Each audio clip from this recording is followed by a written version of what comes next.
Will the Cobra strike twice in the Great Western, and can momentum be arrested in the Paradise Street? Hello, my name is James Broadhurst and welcome to the Wednesday Preview. On Friday night at Mandurah, we've got the final of the Great Western over the 405 metre journey. We'll get to the field in just a moment, but first, let's go back to the heats where West on Cobra clocked the fastest qualifying time. And that result was set up on the back of a brilliant launch from box 4, and then West on Cobra was able to hold out Speed Bandit for the front running position.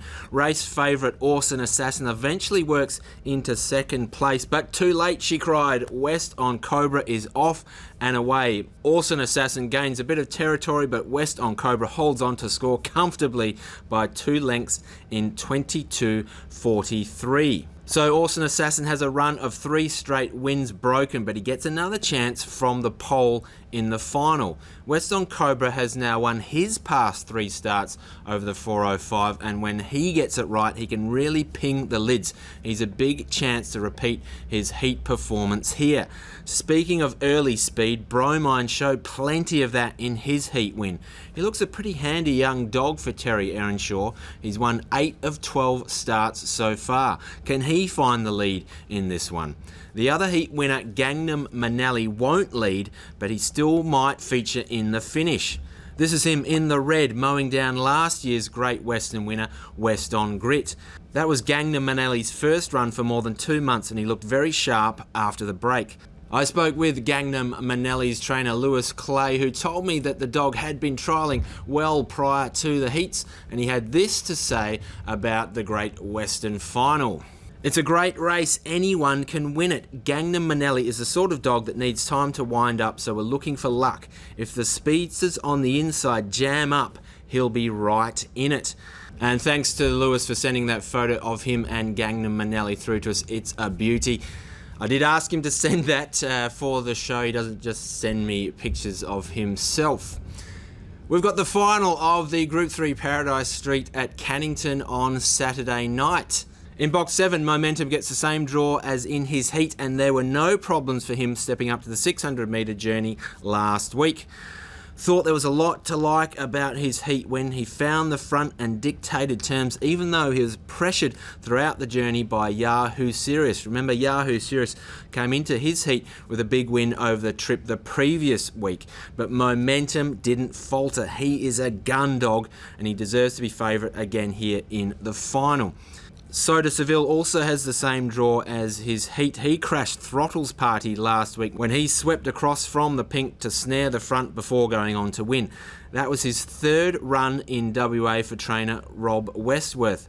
He was 2nd in a free-to-all the week before, and now he's a heat winner.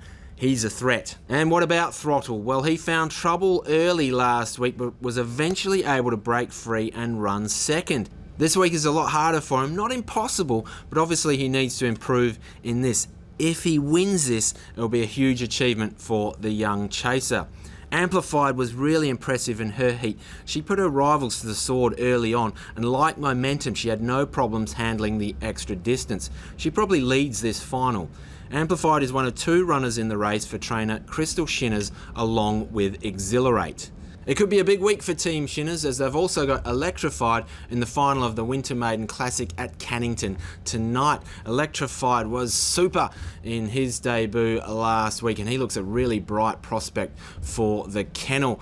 I caught up with Steve Shinners to speak about Electrified and also his 2 runners in the Paradise Street final.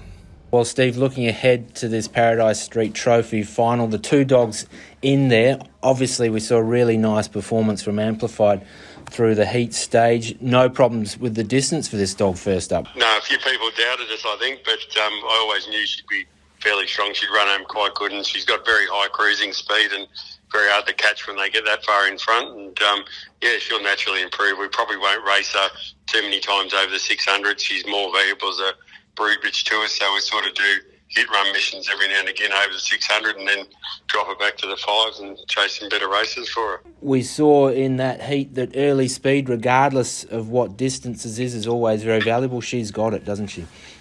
Yeah, well, that was the thing. Look, I wasn't too concerned if we happened to get run down in the heats. It was more the final when dogs are very even going in the final, and she's probably got early speed than any dog in the race. So she can find the front early, and there's a little bit of trouble behind her.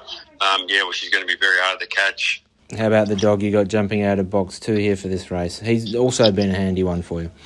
Yeah, look, he's just a good little bread and butter dog. He tries his best each week and hasn't got the class of her. And look, if everything went right and there was a bit of trouble, he could probably run a place. But, he might have his work cut out, I think, in that quality of field, especially when she's out in front, going to be running time. And obviously Throttle and Momentum and Adam's dog, they're all pretty smart dogs. And even Robbie's dog out in the 8 is well boxed there as well. So, but in saying that, he wants the fence. So if anything does happen, he'll probably be sitting there waiting for it. Just have a look at this final quickly on Wednesday night, the Winter Maiden Classic, electrified. Looked pretty electric first up there, mate. Looks like a handy dog as well. Oh, yeah, he's going to be a very nice pup. Look, he was sort of not so much of an afterthought, but I thought we were going to run out of time. Usually I prepped him a lot longer over going through the qualies and that, but we just sort of ran out of time. And being a WA bred, we thought, right, we've got to have a crack at it. And he's sort of been thrown in the deep end, and he's just thrived. He's just we sort of reared all these dogs ourselves and broke them in ourselves, and sort of had them from day one, and they're as tough as boots. And he's pulled up an absolute treat, which was normally you wouldn't do it to a dog of that age, but they're just that type of animal, and they love competition. They love bumping into each other, and I think he's going to be a very smart pup in the future. Box 7's probably not too bad for him because he doesn't seem to crash. He stays pretty straight, and if there is a bit of bumping, he's built like a brick outhouse, as they say, so he can certainly take a bump. So, look, unless he gets completely wiped out, I think he'll be putting a good foot forward, I'd say, and his time should cut down once he has a few more runs over the 500 there, and I think he'll be a very promising pup to follow in the future.